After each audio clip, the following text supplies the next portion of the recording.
güler yüzlü insanların yaşadığı, şehrin gürültüsünden ve karmaşasından uzak, sessiz ve huzurlu şehir Tire'de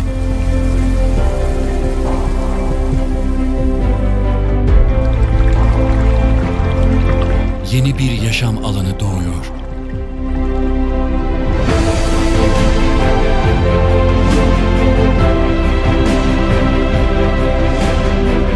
Evliyaoğlu inşaat farkıyla yükselen modern sitede hala yerinizi almadınız mı?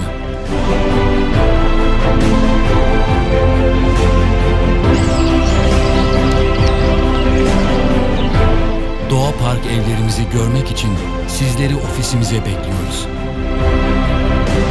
Evliyaoğlu İnşaat.